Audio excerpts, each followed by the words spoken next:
문제가 발생해도 1억은 보상받을 수 있겠다라고 생각하는 소비자들이 많다라는 거예요. 이거는요 잘못된 해석입니다. 뭐 상가라든지 토지 등에는 해당이 되지 않습니다. 사실 이것도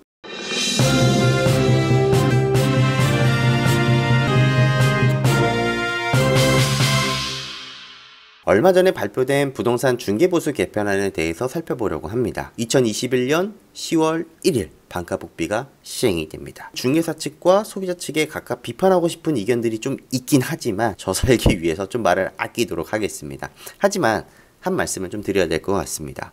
중개사 분들에게는 좀 죄송하지만 더 뜯어 고쳐야 한다라고 저는 생각이 드네요. 이 반값복비 시행이 왜 시행이 되었고 이 현행과 비교했을 때 이 반값복비 효율성이 얼마나 있는가? 자, 우선 이 부분을 살펴보도록 하겠습니다. 6억 이상 매매 중개거래에 대한 비중 변화를 놓고 보면요, 15년도부터 20년도까지의 기준을 놓고 봤을 때 전반적으로 이렇게 상승을 하고 있습니다. 전국 아파트에 대한 가격 지수에 대한 변화를 보면은 계속 우상향 곡선을 그리고 있습니다. 이게 왜 중개보수와 큰 영향을 미쳤냐면 부동산 거래 가격과 이 중개 수수료와 연동이 된 구조를 가지고 있기 때문에 그래요. 최근 거래 가격이 전반적으로 상승함에 따라서 이 중개보수에 대한 부담도 소비자들은 증가를 했고요. 서비스 수준과는 무관하게 부동산 가격 상승에 따라서 이 중개보수가 증가되는 것이 아닌가 해서 시작이 됐던 겁니다. 현행 중개보수 체제에 대한 주요 문제점들을 살펴보면 특히 매매 9억, 임대차 6억, 자, 이 요율이 급증함에 따라서 이 거래 금액에 대한 차이는 크지 않음에도 이 중개보수료는 급증을 한다는 겁니다. 8억 9천만 원짜리를 우리가 매매를 했어? 그러면 445만 원, 5만 원 밖에 추가적으로 늘어나진 않아요. 그런데 1,000만 원이 넘어가서 9억을 넘어간다. 그러면 이 상한 수수료율이 높아지면서 부담감이 370만 원이나 급증하게 된다는 거예요. 두 번째로는 이 역전 현상에 대한 부분인데요. 이 현행 중개보수에 대한 체제에는 임대차의 중개보수가 매매보다 높아지는 역전 현상이 6억 이상 9억 미만 구간에서 발생이 된다는 겁니다. 이 우리가 8억짜리를 거래를 했어요. 매매 기준으로는 400만 원에 대한 중개 수수료를 내면 됐지만 임대차 거래를 했다?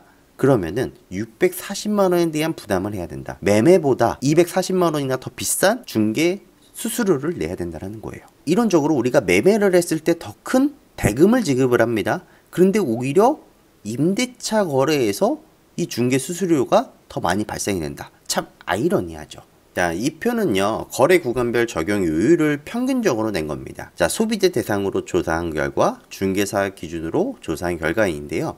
우리가 이제 이 상한 요율은 이 금액대로 거래를 했을 때 최대치를 요 정도만 받으세요 라고 했던 거예요. 자, 그러니까 이 상한 요율 뿐인 것을 고정가율인 것처럼 소비자들이 인식하고 있다는 것이 참 문제점인 것 같아요. 물론 그러신 분들도 있고 그렇지 않으신 중개사분들도 계시다 보니까 이거는 제가 중립을 지켜서 발언을 해야 되는 부분인 것 같아요. 자, 중개보수 체계라는 게 여기 상한 요율을 지키세요가 아니라 이게 말 그대로 상한 요율이거든요. 이 선은 넘어서 받지 마세요인 것이지 강제하는 것은 아닙니다. 야, 9억 이상이야? 그러면 0.9%는 넘어가지 말게끔 수수료를 받아라고 한 것이라는 거죠. 0.9%가 아니라. 하지만 우리 중개사분들은 이 상한선으로 수수료를 일단 부르고 보시는 분들이 많다라는 것입니다. 말 그대로 상한 요율일 뿐 주택 가격과는 상관없이 이 모든 수수료는 협의가 가능하다라는 거. 예를 들어서 이 6억에 대한 상한 효율이 0.5%라면 300만 원이고 이 300만 원을 내야 되는 것이 아니라 이 300만 원이 풀로 중개사가 불렀을 때에 대한 금액이라는 것이고 우리 소비자는 이 300만 원 내에서 내고를 하면 된다라는 것이에요. 근데 이 중개보수를 협상을 해라. 소비자들이 협상력이 부족할 가능성이 굉장히 높거든요. 그러다 보니까 이 조사 결과 이 소비자와 중개사 기준으로 거래 구간별에 얼마나 적용을 받았어? 라고 물어보니까 실제로 이 중개보수는 상한율 이내에서 협상이 가능하나 이에 대해서 중개사로부터 설명을 받지 못한 소비자가 전체의 40%를 넘어간다. 이런 통계치가 나왔고요. 또한 이 중개보수율 상에서도 이 상한율 이내에서 중개보수 협의가 가능하다는 점을 소비자가 인지할 수 있는 내용이 많이 부재했다라는 것입니다. 지금 보여드리는 도표는 10월 달부터 진행되는 반값 복비 부동산 중개보수 현행과 개선하는 대한 비교표인데요. 금액대별로 설명하면 시간이 좀 많이 소요가 되니까요. 지금 화면을 멈추시고 어떻게 바뀌었는지 살펴보시는 것을 권장드리겠습니다. 손해배상 책임 보험금입니다. 이 보장 한도가 지금 현재는 개인은 연 1억이었는데 이거를 2억으로 상향 조정을 한다. 법인은 연 2억이었지만 연 4억으로 보장 한도를 늘린다. 라는 것을 추진한다라는 것인데요. 현행 우리 공제 보장 한도 규정은 08년도에 개정이 되었어요. 그러니까 10년도 넘은 보장 한도에 대한 규정이죠. 근데 이 10년 동안 부동산 가격이 얼마나 올랐습니까? 그런데 그간 부동산 가격 상승에 대한 반영이 미흡했다. 그러니까 부동산 거래 사고로부터 소비자들을 보호할 수 있는 이 부동산 거래 대비 현저하게 낮다 보니까 현실적인 보장에도 한계가 있었다라는 거예요. 근데 더 웃긴 건 뭐냐면요. 이 부동산 공제인증서를 보고 이 계약 문제가 발생해도 1억은 보상받을 수 있겠다라고 생각하는 소비자들이 많다라는 거예요. 이거는요. 잘못된 해석입니다. 공제 금액을 보고 1억 원을 내가 보장을 받을 수 있겠구나 라고 생각을 할 수 있겠지만요. 이 1억 원에 대한 금액은 이 계약 건당에 대한 한도가 아니라는 거예요. 이 A라는 중개업소가 있으면 이 A라는 중개업소가 연간 200건에 대한 계약을 했던 1000건에 대한 계약을 했던 200건에 대한 1000건에 대한 1억 공제 금액이요 라고 생각을 하셔야 돼요. 거래 건수가 많아지면 많아질수록 내가 보장받을 수 있는 금액도 적어질 수 있다는 의미거든요.